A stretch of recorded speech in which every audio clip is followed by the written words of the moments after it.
मोहन के पिताजी की एक्सीडेंट से मौत हो गई थी। अब वो और उसकी माँ एक गांव के छोटे से घर में रहते हैं। उनके पास जायदाद के नाम पर 2 बीघा जमीन थी और उसकी माँ भी बहुत बीमार रहती थी। इतना पैसा बचाने के बाद भी माँ के इलाज का पैसा नहीं जमा कर पा रहा और जायदाद के नाम पर मेरे पास सिर्फ 2 बीघा जमीन है। एक काम करता हूँ, गांव वालों से थोड़ी मदद ले लेता हूँ, कोई ना कोई मदद तो कर ही देगा।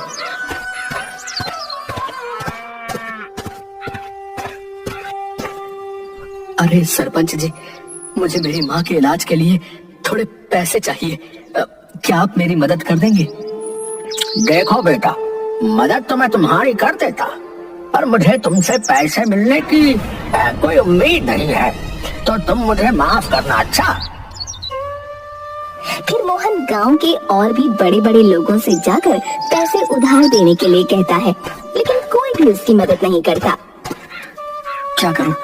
गांव में तो कोई भी मेरी मदद करने को तैयार नहीं। मुझे खेत में काम करके ही माँ का इलाज करना होगा। फिर मोहन हर रोज खेत पर काम करता और थोड़ी थोड़ी पैसे जमा करके अपनी माँ के लिए दवाइयाँ ले आता, पर फिर भी इन सब में घर की पूर्ति नहीं हो पाती। मैं दिन भर मेहनत करता हूँ, पर मैं माँ को भरपेट खाना भी नहीं खिला पाता। कैसा बेटा हूँ मैं। एक काम करता हूँ, मैं अपने खेत के साथ ही दूसरों के खेत में भी काम करना शुरू कर देता हूँ। कम से कम मैं अपनी माँ को भरपेट खाना तो खिला सकूंगा, पर अभी तो चलकर थोड़ा आराम करता हूँ। फिर मोहन खेत के पास के बरगद के पेड़ के नीचे जाकर आराम करने लगता है और पेड़ के नीचे लेट जाता है। उसके पसीने की कुछ बूंदें जमीन पर गिर जाती हैं। थोड़ी देर बाद जब वो उठता है तो उसे वहाँ कुछ चमकता हुआ दिखाई देता है। अरे ये क्या चमक रहा है? अरे बड़ी अजीब बात है, मेरा सर जितनी जगह में था सिर्फ उसी जगह की मिट्टी चमक रही है। कहीं यहाँ कोई खजाना तो नहीं छुपा हुआ है? हाँ, मैंने सुना है कि पुराने जमाने के लोग जमीन में खजाना छुपा कर रखते थे। ऐसा कहकर वो वहाँ खोदने लगता है। थोड़ी देर की खुदाई के बाद उसे एक छोटा सा संदूक मिलता है। इतने छोटे से बक्से में क्या होगा? फिर वो उस बक्से को खोलता है। उसे तेज रोशनी के साथ एक कागज दिखाई देता है। हो सकता है इस कागज में खजाने का कोई नक्शा हो। अरे वाह मोहन, तू तो करोड़पति बन गया। अरे ये कौन सी भाषा लिखी है? अब मैं ये कैसे पता लगाऊं कि इसमें लिखा क्या है? वो उस बक्से को अपने कुर्ते की जेब में रखकर खेत का काम करने लगता है और उस कागज के बारे में ही सोचता रहता है। घर जाकर वो अपनी माँ को सारी बातें बताता है।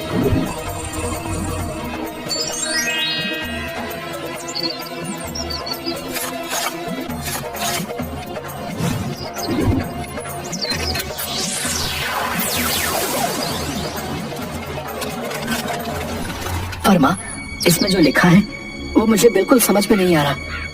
पता नहीं कौन सी भाषा में लिखा है। एक काम कर, तू इस कागज को लेकर बड़े से वैद्य के पास चला जा। उन्हें बहुत सी भाषाओं का ज्ञान है, वो बहुत ही भरोसेमंद भी है। हाँ माँ, बात तो तुम सही कह रही हो। फिर वो उस कागज को लेकर बड़े वैद्य जी के पास चला जाता है। आओ मोहन, बैठो। साधना की तबीयत कैसी है? तबीयत तो वैसी ही है जैसी पहले थी। वैसे वैद्य जी, मुझे आपसे कुछ जरूरी बात करनी है। वैद्य जी, मेरे खेत के पास जो पुराना बरगद का पेड़ है उसके नीचे से ये मिला। मैं चाहता हूँ कि आप मुझे ये पढ़कर बता दें। अरे इसमें कौन सी बड़ी बात है, लाओ वो कागज मुझे दो। अरे इसमें तो किसी जादुई खिचड़ी के बारे में लिखा है। क्या जादुई खिचड़ी? फिर कागज में देखकर मोहन को उस जादुई खिचड़ी की विधि और सामग्री बताते हैं। पर वैद्य जी, इस जादुई खिचड़ी में ऐसी क्या खास बात है? बेटा, इसमें ऐसा तो कुछ नहीं लिखा है, पर मैं तुम्हें अपनी सूझबूझ से पता करके जरूर बताऊंगा। वैद्य जी का एक चेला बाहर खड़े होकर वैद्य जी और मोहन की बातें सुनने की कोशिश करता है। बात तो किसी खिचड़ी की कर रहे थे, पर कुछ समझ नहीं आया। मुझे पता लगाना ही पड़ेगा। मोहन वैद्य जी के कमरे से बाहर निकल रहा था तब बिट्टू मोहन की तरफ बहुत ही अजीब तरीके से देख रहा था और मोहन ने भी इस बात को नोटिस कर लिया था। वो चुपचाप वहाँ से निकल जाता है। मुझे ऐसा क्यों लगता है कि इस बिट्टू ने हमारी बातें सुन ली। खैर जो भी है, मुझे खिचड़ी के लिए वैद्य जी के बताए हुए सामान का इंतजाम करना होगा। फिर वो बैठकर सामान की लिस्ट बनाना तैयार करता है और पैसों का हिसाब लगाता है। वो सब तो ठीक है, पर खिचड़ी के लिए पैसे भी इकट्ठे करने हैं। अब तो मैं इस खिचड़ी को बनाकर ही दम लूंगा। आखिर पता तो चले कि ऐसी कौन सी खास बात है इस जादुई खिचड़ी में। माँ, मुझे वैद्य जी ने उस कागज के रहस्य के बारे में बता दिया। अच्छा, तो क्या पता चला? माँ, उस कागज में किसी जादुई खिचड़ी की विधि है। क्या जादुई खिचड़ी? हाँ, वैद्य जी ने मुझे उसकी विधि बताई है। पर इसमें ऐसी क्या खास बात है? वो तो अब भी पता नहीं चला माँ। उस खिचड़ी को लेकिन मैं बना कर ही दम लूंगा। अरे बेटा, क्या हुआ? तू अचानक इतना परेशान क्यों हो गया? पर माँ, खिचड़ी को बनाने में तो पैसे लगेंगे और मेरी जो भी कमाई है वो तो सब घर के खर्चे में और तुम्हारे इलाज में ही खत्म हो जाते हैं। एक काम कर, मेरी अटैची खोल, उसमें 2 सोने के मोती हैं। उन्हें बेचकर तुझे इतने पैसे तो मिल ही जाएंगे कि वो खिचड़ी तैयार हो जाए। पर माँ, तेरे मोती कैसे बेच सकता हूँ? अरे बेटा, मैं इन 2 मोतियों का क्या ही कर लूंगी। और वैसे भी अगर मेरा बस चले तो मैं तेरे आगे पूरे जहां की खुशियां लाकर रख दूं। पर मैं तो सिर्फ तुझे 2 मोती ही दे रही हूँ। और वैसे भी पता लगाना है ना कि उस जादुई खिचड़ी में ऐसी कौन सी खास बात है। हाँ माँ, बात तो तुम सही कह रही हो। फिर मोहन साधना की अटैची में से वो दोनों सोने के मोती निकाल लेता है और मुंशी के पास पहुंचकर उन्हें बेच आता है। मोहन उन पैसों से खिचड़ी में लगने वाली सारी सामग्री और औषधियाँ खरीद लेता है। मैंने सारी सामग्री तो खरीद ली, पर जो वैद्य जी ने एक खास जड़ी बूटी बताई थी वो तो मुझे कहीं मिली नहीं। अब एक काम करता हूँ, ये सारा सामान लेकर वैद्य जी के पास ही जाता हूँ और उसके बाद फिर उन्हीं से पूछ लूंगा। मोहन को आता देख वैद्य जी अपने सभी चेलों को वहाँ से बाहर जाने को कहते हैं। मोहन वैद्य जी के पास आकर दरवाजा लगा लेता है। वैद्य जी, ये देखिए, मैं सारी सामग्रियां ले आया। अब आप मुझे बता दीजिए इन्हें कैसे और कितनी मात्रा में खिचड़ी में मिलाना है।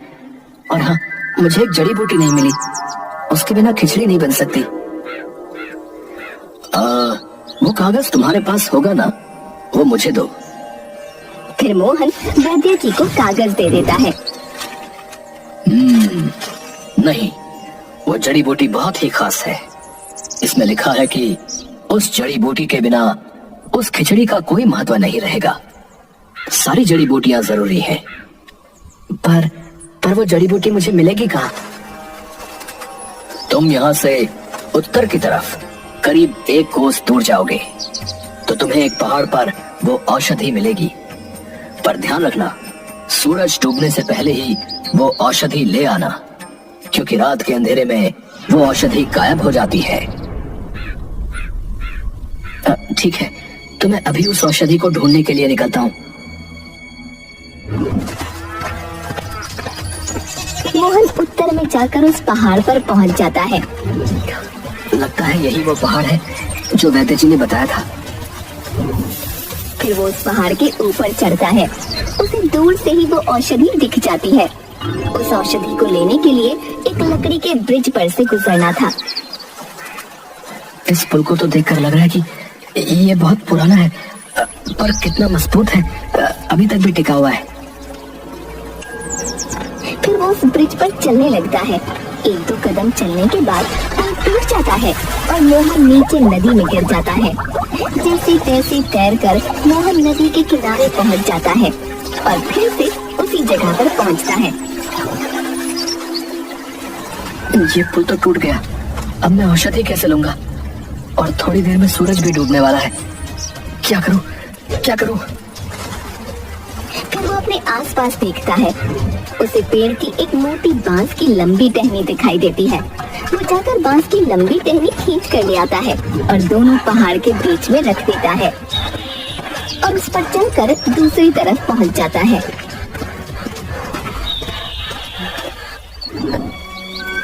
अरे अरे वाह, ये तो वही खास जड़ी बूटी है। कितनी प्यारी खुशबू आ रही है इसमें से।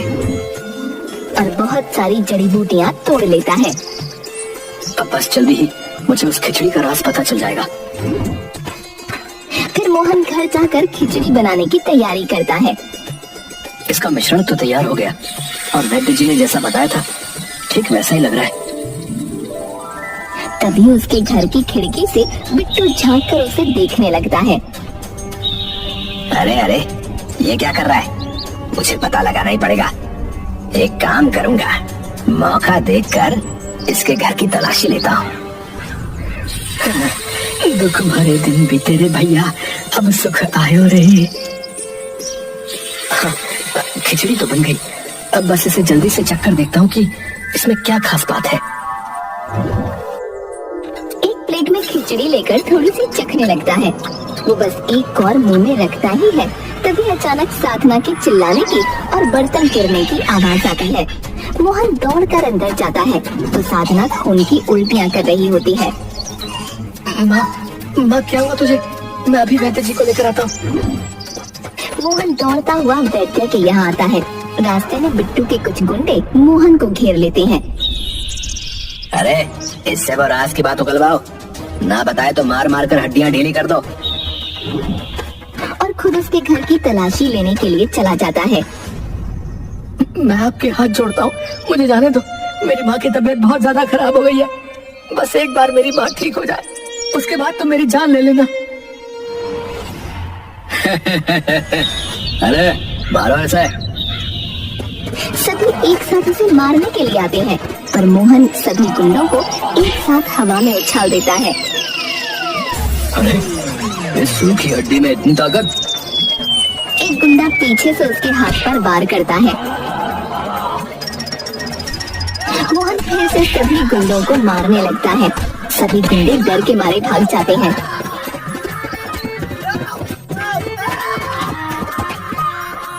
दूसरी तरफ बिट्टू मोहन के घर पहुंचता है। बिट्टू की नजर भी साधना पर पड़ती है, पर वो उसे नजरअंदाज कर देता है और उसके घर की तलाशी लेने लगता है। आखिर उस बक्से में ऐसी कौन सी खास बात है जो वैद्य जी हमारे सामने नहीं कर रहे थे? तभी उसकी नजर खिचड़ी पर पड़ती है। अरे वाह, खिचड़ी। वो थोड़ी सी खिचड़ी चखकर उसे थूक देता है। थू, थू, ये क्या बनाया है? इसे तो खाना भी बनाना नहीं आता। और फिर से संदूक ढूंढने लगता है और बिट्टू की नजर मोहन के कुर्ते पर पड़ती है। बिट्टू उस कुर्ते को टटोलता है तो वो संदूक उसी में होता है। हाँ, यही तो थी। इसी में कोई खास बात होगी। और बिट्टू वहाँ से चला जाता है। मोहन वैद्य जी के यहाँ जाकर देखता है तो वैद्य जी की हालत बहुत खराब होती है। वो जमीन पर गिरे हुए होते हैं। वैद्य जी, वो मैं आपको लेने आया था। मेरी माँ की तबीयत बहुत खराब है और यहाँ कर देखा तो आप भी। मेरी बात सुनो बेटा, मेरा समय आ गया है। पर माँ उनकी तबीयत बहुत खराब है। वो खून की उल्टियाँ कर रही है। आप बताइए मैं क्या करूँ? मेरी बात ध्यान से सुन। मेरा आखिरी समय आ गया है, पर वो जो जादुई खिचड़ी है उससे तेरी माँ की तबीयत ठीक हो जाएगी। वो खिचड़ी किसी का भी रोग ठीक कर सकती है। बस उस खिचड़ी को अच्छे काम के लिए ही इस्तेमाल करना, नहीं तो वो खिचड़ी बुरा असर भी कर सकती है। ठीक है, मैं वो खिचड़ी आपको भी खिला दूंगा तो आप भी ठीक हो जाएंगे। नहीं नहीं, अब मुझे किसी भी औषधि की जरूरत नहीं है। मुझे तो मेरे राम लेने आएंगे। ऐसा कहकर वैद्य जी वहीं दम तोड़ देते हैं। मोहन दौड़कर अपने घर जाता है और अपनी माँ को जल्दी से वो खिचड़ी खिला देता है। माँ ये खिचड़ी खा लो, बस थोड़ी सी खा लो। साधना खिचड़ी खा लेती है। खिचड़ी खाने के थोड़ी देर बाद ही उसकी माँ की उल्टियाँ बंद हो जाती हैं। ये तो चमत्कार हो गया, मैं इतने सालों से उठ नहीं पाती थी। और फिर खाट से उतर जाती है और चलने लगती है। देख देख, मैं चल भी सकती हूँ। और दोनों खुश हो जाते हैं और एक दूसरे के गले लगते हैं। माँ, ये इस जादुई खिचड़ी का कमाल है। मोहन की नजर उसके हाथ की चोट पर लगती है और फिर मोहन साधना को सारी बातें बताता है। पर बेटा, हमें किसी और पर भी इस खिचड़ी को जांच लेना चाहिए। हाँ माँ, क्यों नहीं, हम जमुना काकी को भी ये खिचड़ी खिलाएंगे। उन्हें भी तो कितने दिनों से लकवा है ना। तू ठीक कह रहा है। फिर साधना और मोहन जमुना काकी को भी खिचड़ी खिलाते हैं और जमुना काकी भी कुछ देर बाद बिस्तर से उठकर खड़ी हो जाती है। बेटा, ये तूने कौन सी औषधि खिला दी? सभी डॉक्टरों ने हाथ खड़े कर दिए थे, पर तूने तो चमत्कार ही कर दिया। अरे काकी, अभी चमत्कार तो आपने देखा ही नहीं है।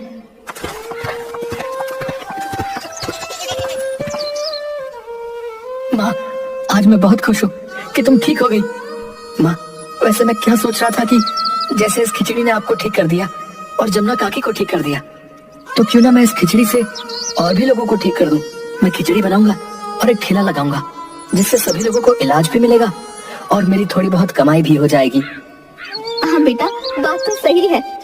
हाँ, और मैं उस खास जड़ी बूटी को अपने खेत में लगा दूंगा, जिससे मुझे बार बार तकलीफ भी नहीं उठानी पड़ेगी। अच्छा, तो ये किसी जादुई खिचड़ी के बारे में है। इनकी यही खिचड़ी चल रही थी अब से। मोहन सारी सामग्री इकट्ठी करके फिर से खिचड़ी बनाता है और ठेला लगा लेता है। ठेले पर लिखता है जादुई खिचड़ी वाला, और देखते ही देखते आग की तरह बात पूरे गांव में फैल जाती है। मोहन हर किसी को कम से कम पैसों में खिचड़ी देने लगता है। मोहन की खिचड़ी के बारे में सुनकर एक औरत, जिसे सालों से कमर का दर्द था, वो मोहन के ठेले पर अपने बेटे के साथ आती है। भाई, मैं तुम्हारी खिचड़ी के बारे में सुनकर बहुत दूर से आई हूँ। क्या सच में तुम्हारी खिचड़ी सभी रोगों का इलाज करती है? अरे माँ जी, ये लीजिए, आप पहले मेरी खिचड़ी खाकर तो देखिए। फिर वो औरत खिचड़ी खा लेती है। अरे बेटा, मुझे खिचड़ी खाकर बहुत अच्छा लग रहा है और मेरा दर्द वो भी अचानक छूमंतर हो गया। और फिर वो औरत व्हील चेयर से उठ खड़ी होती है और मोहन के पास आकर उसके पैर छूकर रोने लगती है। बेटा, मैं कितने ही सालों से कमर दर्द की वजह से दुख पा रही थी, पर आज सिर्फ तेरी वजह से मैं ठीक हो गई। अरे माँ जी, ये आप क्या कर रही हैं?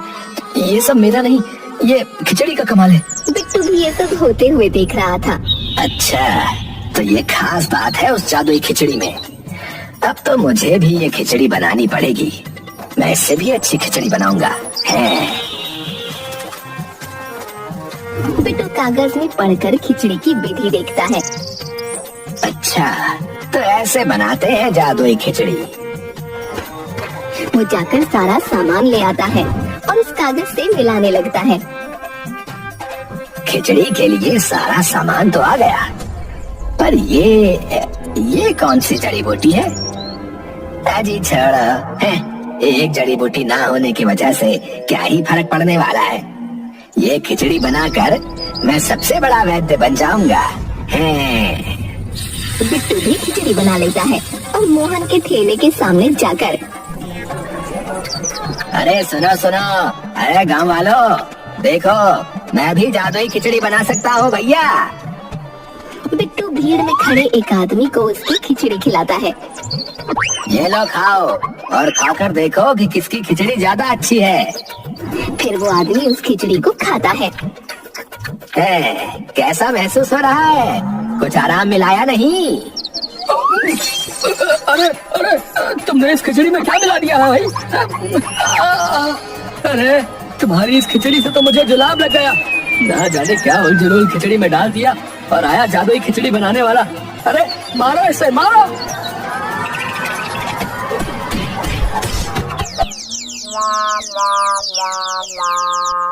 खिचड़ी बेच बेच कर मोहन सभी बीमारियां ठीक करता है और गरीबों को मुफ्त में ही खिचड़ी देता है। इस तरह मोहन की हालत भी सुधर गई और उसने गांव में एक बड़ा मकान और 25 बीघा जमीन और भी खरीद ली।